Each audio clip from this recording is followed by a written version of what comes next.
Okay, so I finally got some fish for this tank, my little mini pond tank that I'm letting the algae grow in. I feel like you guys are gonna see them and be like, that's fucking lame. But like, hear me out, okay? There they are! Oh, the babies! Look, there's two actual babies in the bag too. There's Fry in there. These are called least Killifish. They are some of the smallest fish that you can keep in tanks. I think they're in the top 5 smallest. They're not super flashy. They're not super expensive. They're not super rare, although they were kind of hard to find. I mean, I had to order them online. But here's why I think they're so fucking cool and why I've wanted them for so long. So they're called least Killifish, but they're not actually killifish. They're live bearers, which means they give live birth. And live bearers can do this thing where they can have multiple broods of fry developing inside of them at the same time. And that helps keep their species alive, considering that they get preyed upon a lot because they're so small, kind of just like always pumping out kids, right?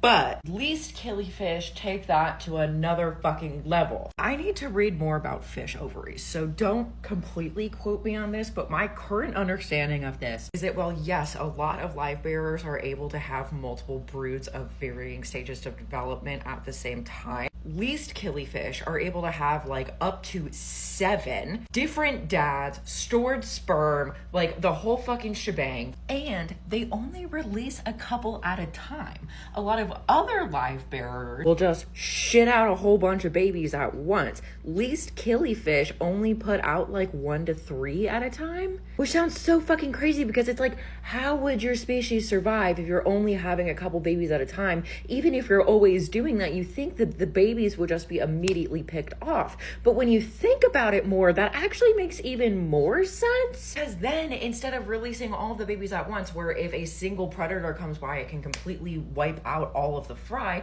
these are able to just put a couple out, move somewhere else, put a couple out, move somewhere else. Like the same predator isn't going to always be there all the time. So actually the way that they do it, as fucking insane as it is, makes more sense. It's just weird. Like, they're just weird. But their weirdness is also something that, like, you would think other fish would have developed too, but they didn't. Like, they solved this evolutionary problem and didn't have shit to fucking say about it. They're just like, yeah, I'm a killifish, but I'm not a killifish. I'm a live bearer, and I'm like a really weird live bearer. But either way, again, I'm gonna read more about fish ovaries so I can actually talk about this a little more accurately, but this is why I think they're so cool. They're just so fucking weird and cool, and they're small, and I love them.